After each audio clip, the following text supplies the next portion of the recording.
Local 5 proudly presents Hometown Heroes, Wisconsin D-Day Heroes, looking back and honoring the stories of those who played a vital role in securing victory in Normandy during World War II.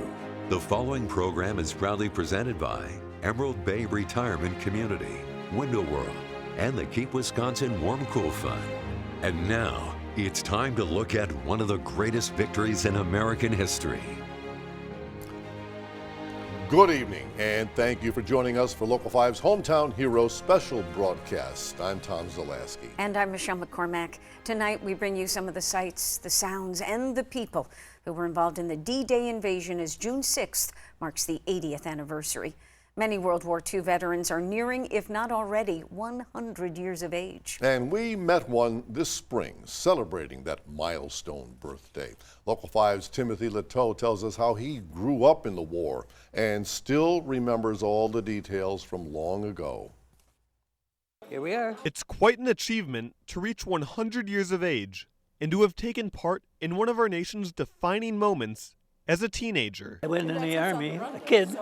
I came out a man. The Pulaski native served as a gunner in the Army at age 18, landing on Utah Beach in Normandy during World War II. He went on to fight in the Battle of the Bulge, and though he was far from home, Jack found a friend from his town in another battalion. Guy says, "Hey, Jack." Nobody in the service knew me but Jack. That was my neighbor and schoolmate. 9 million soldiers, and he picked me out. He still feels the camaraderie of the soldiers and vividly remembers details of the war. I was a gunner on a 40 millimeter machine gun, and then we switched over to a machine gun but it was 450 calibers. Never one to take credit for shooting down enemy planes. There was 60 of us shooting at it, so who takes the credit? Jack says it was the machine guns that made his battalion successful. That was a deadly weapon, because you had tracer bullets. You could see where you're shooting, and any plane come to our battalion or battery, they never got back home. With a gun like that, Jack says there weren't many moments of fear. I was never really scared then. And I had a good gun. The one time he was most scared was when he heard footsteps on the night watch and thought he might be attacked. I was really scared. I woke up the guy that was going to relieve me, and we stayed up all night. We found out there was some cows in the field. They'd come and smell us. That's what made the noise. And America isn't the only country that he was fighting for. Jack's proud of his Polish heritage and of protecting Poland during the war.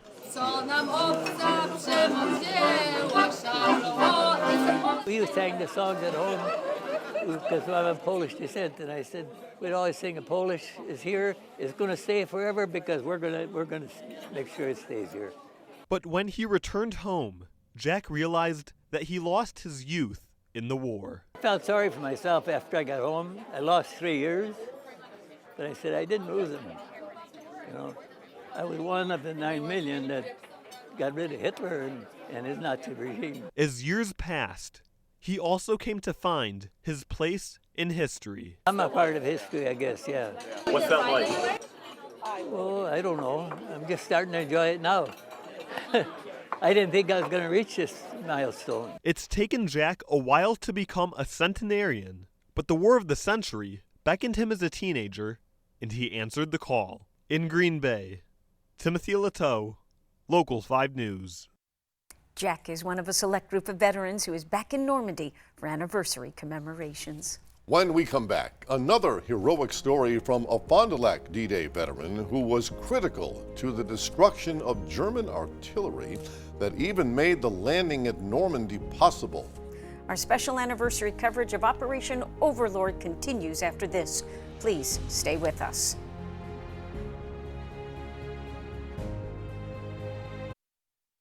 Welcome back to Local 5's Hometown Heroes Special, highlighting the role of Wisconsinites in the D-Day invasion. Renee Kepperling has since departed this world, but left us with a treasured interview of this pivotal battle in World War II. Don't plan on going home. That was the first thing that they told you. They didn't lie about it. They told you right up front, your chance of going home, you know, I mean, you went in 10. Fond du Lac's Renee Kepperling beat the odds and made it back home after D-Day. And then we went down the fishnet down into the landing crafts, and it was quite wavy, and everybody was getting sick.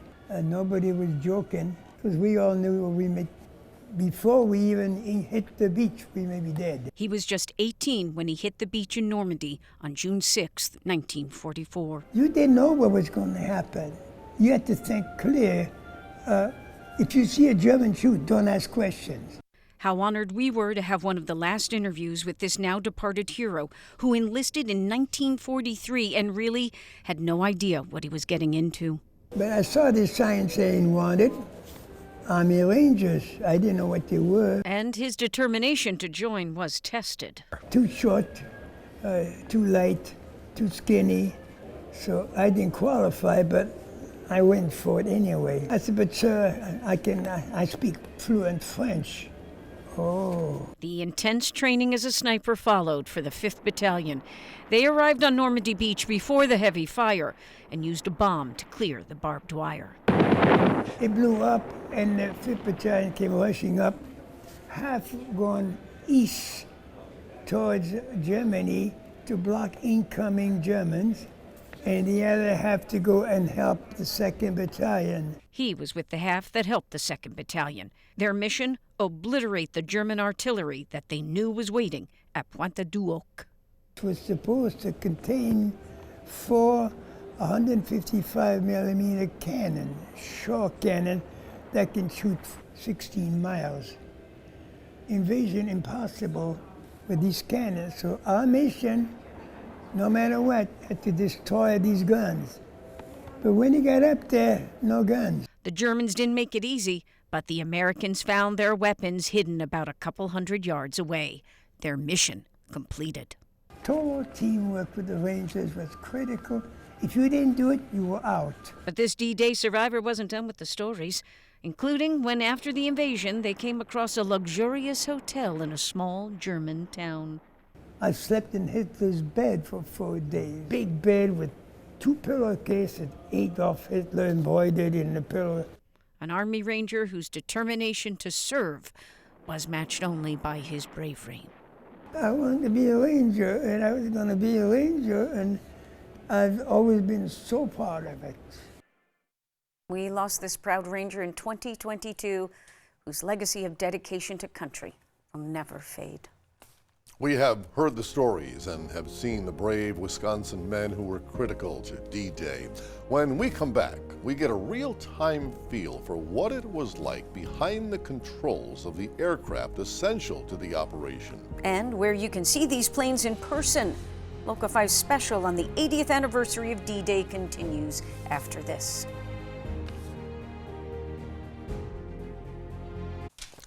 Welcome back to Local 5 special coverage of the 80th anniversary of D-Day. Many brave Wisconsinites were part of this invasion that ultimately led to an Allied victory over the Nazis. We here in Northeast Wisconsin have a unique opportunity to get a true sense of what it was like behind the controls of 2 planes in particular used by Allied forces. Every airplane has a soul, and this hangar certainly is full of aircraft that have that. I think it's the soul of everybody who first designed it and thought of it. The people who built it, like the Rosie the Riveters on the assembly line, the folks who took care of them in service and flew them, and the folks who restore them. With the 80th anniversary of D-Day, for which Allied forces paid dearly to gain the upper hand in World War II, there are 2 planes of note on the grounds of EAA in Oshkosh. We got the stench of the explosives. We dropped our bombs as scheduled. The P-51 located inside the hangar. The airplane is just iconic. If you're talking about World War II aviation, it's hard to not talk about the P-51 Mustang. And the C-47 positioned outside at the museum entrance.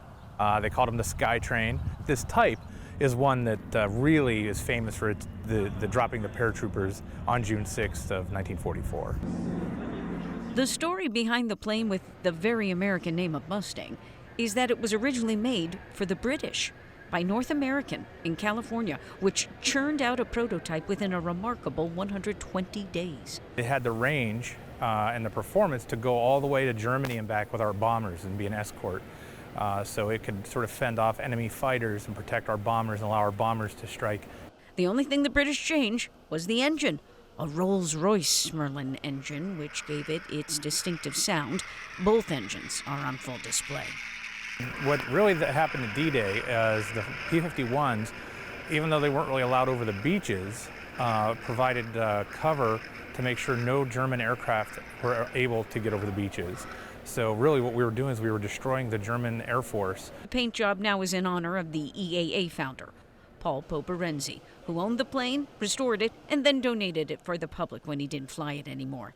It was his favorite, and the black and white painting known as invasion stripes is historically accurate. What happened was they realized early on that they were going to have some way to let people on the ground know that these were friendly forces, either from above or below.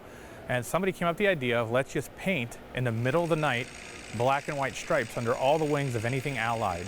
It's one thing to hear about D-Day. It's quite another to experience it. And that's what EAA is all about, to give people the opportunity to get in the cockpit and get a true sense of the bravery involved in the invasion of Normandy. As a lover of black and white footage, there's something to be said for coming out and seeing it in person. There's an interesting story behind the Douglas C-37. It wasn't designed for the military. You know, when the war broke out, everybody had something to do with the war effort, and the airlines were no different. So this aircraft behind me was actually originally ordered for Eastern Airlines. However, when the war broke out, Eastern Airlines had to give up the aircraft for a while to the United States Army Air Force. And for students who come out on the grounds to volunteer, a shocking discovery when they get up close. And they started just tapping on the airplane. They were shocked at just how thin the aluminum was, and they said, well, where's all the armor plating? Now relegated as an attention-getting decoration for EAA, those who are entrusted in its care say its preservation is the least they can do for the service members who are no longer here to tell their stories. And I think more than now, I feel a sense of responsibility that it's our job to make sure those stories and those voices are told. And during this year's Air Venture, Tuesday, July 23rd, will be dedicated to D-Day with special presentations and first-hand accounts from the greatest generation. Now, planes aren't the only artifacts from D-Day here in Northeast Wisconsin.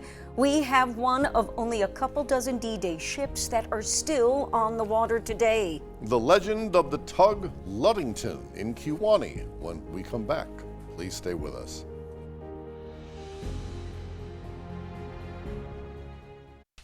Welcome back to Local 5's presentation of the 80th anniversary of D-Day. Wisconsin is the keeper of one of only 30 D-Day ships that are still on the water today. Had it not been for the city of Kewanee, the world may have lost this legendary tugboat for good. Tonight we meet some of the high school friends who, in retirement, are now keeping up the tradition of the tug Ludington. Well, it's right at the forefront in the harbor. I mean, it's the doorstep to Lake Michigan. And, you know, you come drive through Kewanee, you can't miss it. We have fun with it, and we're very proud of it, and glad that Kewanee's got it. If you've ever been to Kewanee, you probably remember the bright red tugboat in Harbor Park. But did you know that long before it was called the Ludington, a reference to the Michigan community across the water, this was the LT-4, the fourth of 8 such ships built in 1943 in New Jersey and sent overseas. It was used in the D-Day invasion, towing ammunition barges across the English Channel to supply the guys who were fighting on shore. The tug is basically the same as when it was in World War II.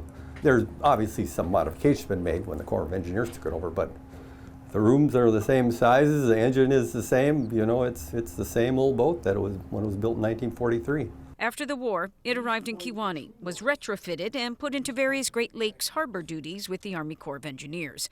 By the mid-1990s, it was obsolete and destined for scrap if it had not been for the city of Kewanee taking the Corps up on its offer to make the harbor its permanent home. We get a lot of history buffs, and we also get a lot of people that are just really curious.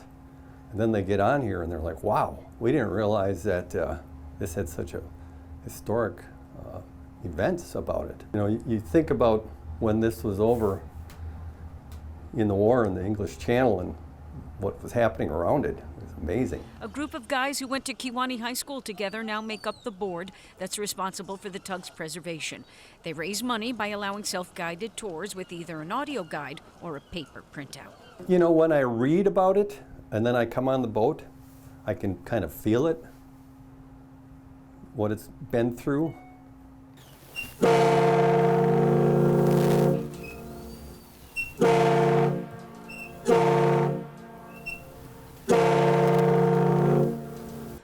For as neat as it was to tug on the horn that these volunteers restored, or travel the narrow passageways into the tiny living quarters and cast my gaze upon the original blueprints, you are never far removed from the gravity of the history of this age-old tug. These ships weren't worth wasting a torpedo on, but planes would strafe them. And, you know, if you're carrying a big old ammunition barge behind you, yeah, you're a target, you know. So they had a couple of 50 caliber machine guns. They had one mounted on top of the pilot house here and one on top of the chart room. That, you know, that was their only armament, but they're, you know, fighting with other ships too that could protect them. Oh, people need to be aware of what D-Day was all about. And, you know, it was a world war. The build-up just to D-Day, what the United States went through, and the sacrifice that the families of the soldiers went through.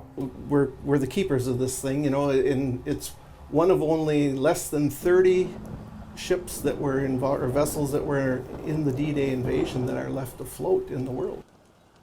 There will be a special D-Day event starting at 10 Saturday morning, June 8th at Harbor Park. It will include patriotic music and tours of the tug until 4 in the afternoon. We have one more incredible story from the Wisconsin veteran who was part of the Normandy invasion. How his courage and survival is coming full circle when our special look at D-Day continues here on Local 5.